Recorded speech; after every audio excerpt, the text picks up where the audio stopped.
Hello, everybody.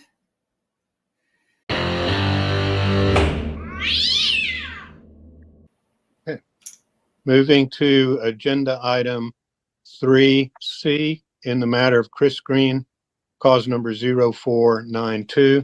Do we have any representatives on either side here? Yes, we have the respondent, Chris Green, along with his attorney, Craig Davis. Okay, do we have anybody on behalf of the complainant? No. Okay. If you proceed Yes. with Perfect. On September 26, 2022, Adam Poseen, the complainant, filed a complaint against Chris Green, the respondent, alleging the respondent prepared a false return of service. The respondent stated he reviewed the video with his attorney, a judge, and law enforcement, and received mixed reviews as to the serve's validity. Due to the mixed reviews, the respondent reissued the serve to another process server. We came up with a recommendation committee for this case, and after the investigation report was submitted to you all, we have reconsidered what the appropriate sanction is. What we did was we examined Mr. Green's statements in light of what was represented on the video that you all have seen. And that's video clip 5. I don't know if we can play that. Mr. Green in his request for a hearing that was provided to you all in your materials says, at the time of service, I was standing outside of Mr. Poseen's garage with the door open. I could clearly see him and he could see me. I was able to identify him positively as I was provided a picture of him prior to the service attempts. And this is where it gets, this is where it contradicts the video. He states, I informed Mr. Poseen why I was there, but he was already aware of the document being served as they were asking for criminal contempt. Well, when you see the video, his lips aren't moving at all. He's not talking with anyone. He knocks on the door, and a few seconds later, he is seen stuffing the documents in the door of Mr. Poseen's house. He also states in this request for a hearing, Mr. Poseen made it clear he would not take the papers from me, and he was inside the garage. As he was inside the garage, my entry would have constituted trespassing. I walked to the front of the residence where Mr. Poseen had his Ring camera and placed the documents in the door, just as the curriculum states. Mr. Poseen, and this is also where it contradicts what's in the video. Mr. Poseen acknowledged my presence through the speaker on the camera, but again refused to take the papers. Well, the Ring camera also has audio, and you could hear cars zipping past the house, but there's no audio that would even pick up a conversation because nothing took place. There was not a verbal exchange between Mr. Green or Mr. Poseen. Can we view the videos? Give me 1 minute. Let's try this again. And the video in question is video clip 5. The Can we video, ask okay. Justice to play? Can you play it, Justice? Thank you. Oh, that's so sad. Sorry.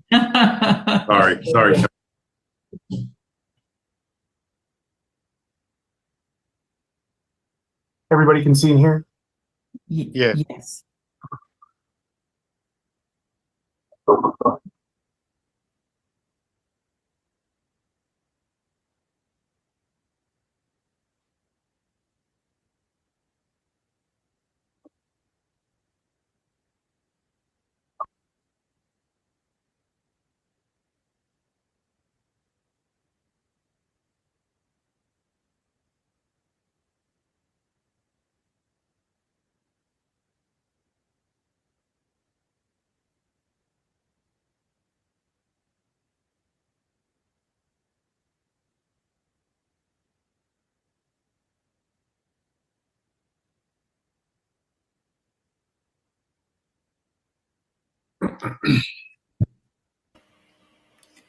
She said there was audio and cars zipping by, but keep in mind, this is video 5. We don't get to see 1 through 4. They got to see it, but I think it's a poor choice to use something that doesn't show what's part of your argument as the evidence that you present.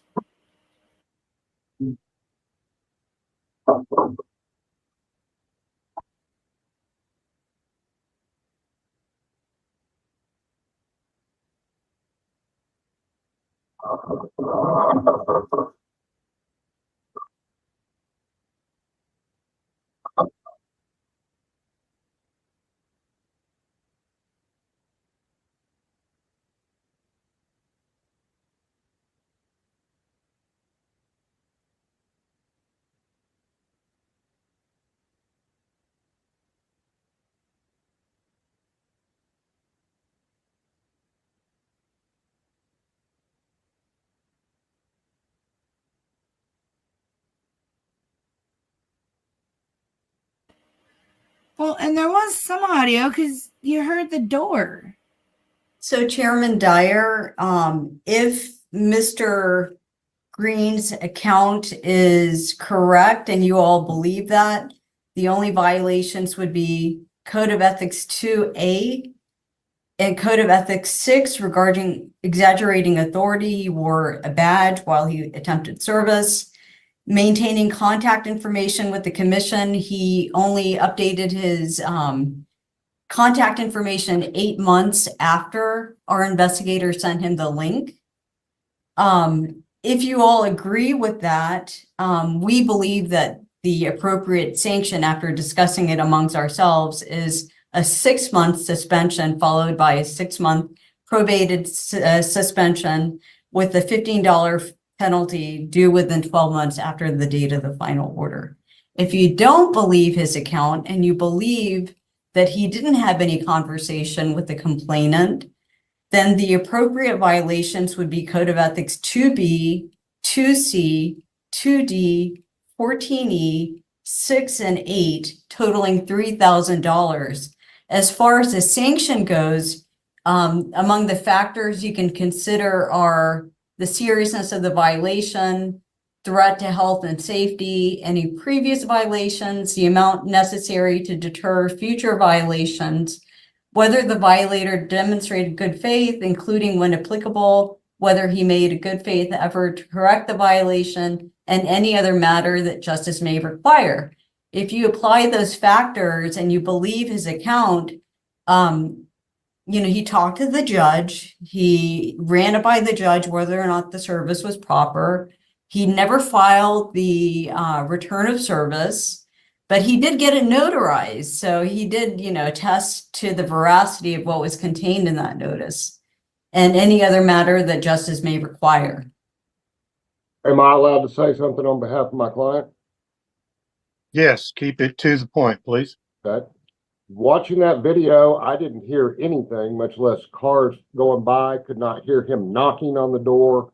And when he clearly did that, so there was no volume or anything like that. Also, Mr. Green said that he went to the garage and that's where he saw him. There is no video for the garage. You can't even see the front license plates of the car in that video, much less could see whether Mr. Green was in front of the garage and he could see the complainant.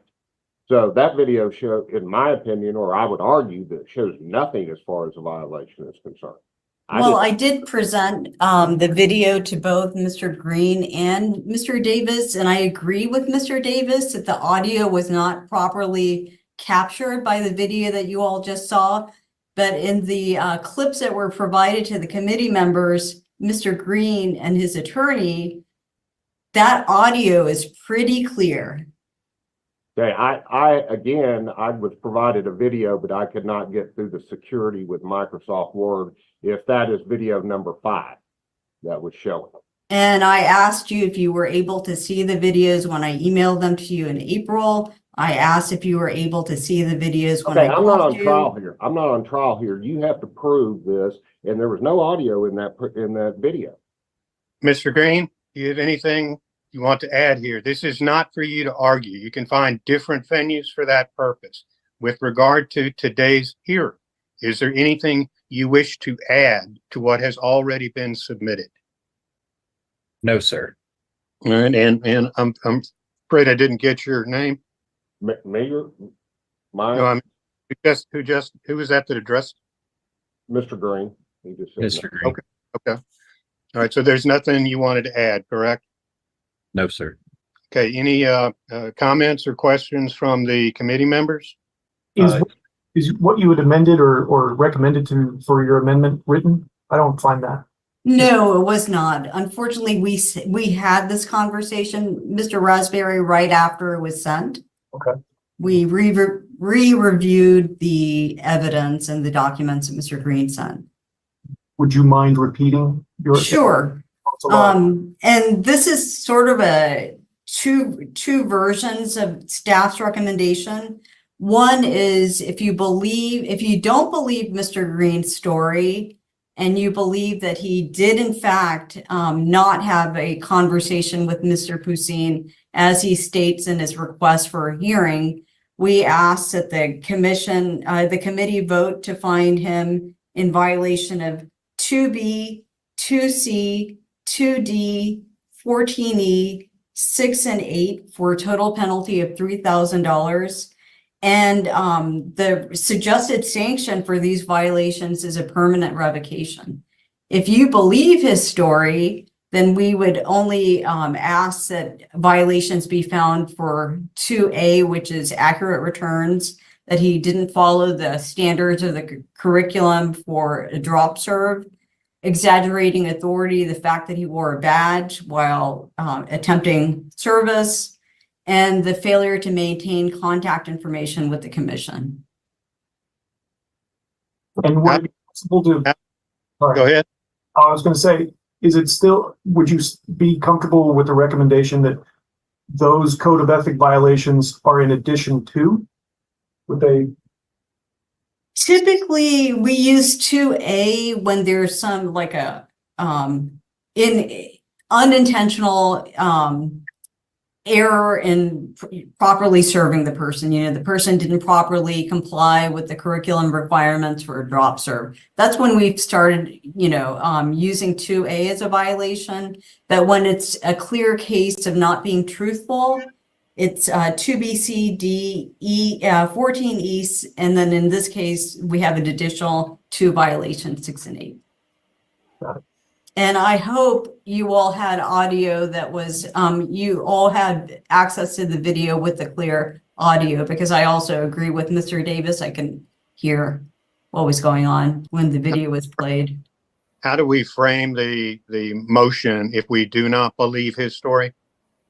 You can say you're making the determination that or you can say, I move to find the respondent in violation of Code of Ethics 2B, 2C, 2D, 14E, 6 and 8 for a total administrative penalty of $3,000 in addition to due within 12 months of the date of the final order. In addition to that, you're asking for a permanent revocation of its process server certification. And that is consistent with the proposed penalty matrix that was discussed at the last advisory board. I so move. Do I have a second?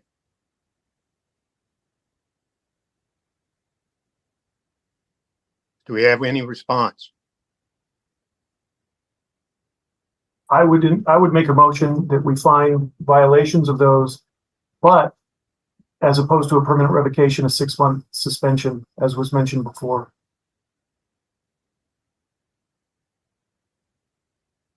I could second that. I can second that motion. Then I would move that we find paperwork. Move to adopt the prosecutor's proposed violations with the sanction of $500 for each of the violations of 2B, 2C, 2D, 14E, 6, and 8, and a 6-month suspension. And Any- would that be effective from the date of the final order with the penalties due within 12 months of the date of the final order? Yes. Okay. Any further comments or discussion before we vote?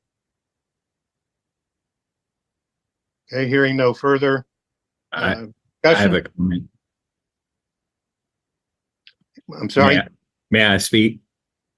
Um, It's we're okay. already, go Okay. ahead. Go ahead. Just keep it short. I just wanted to make sure that I understand that the actual service is not in question, correct? Because No. my service is gone. When I conferred with the judge because I was uncomfortable with the service, that's when I had him served by another one of my employees. And the judge specifically told me, I said, my service is no longer valid, correct? And he said, yes. Okay, we have a pending motion that has been seconded. All in favor of the motion proposed by Mr. Raspberry, say aye. Aye. Aye. Aye.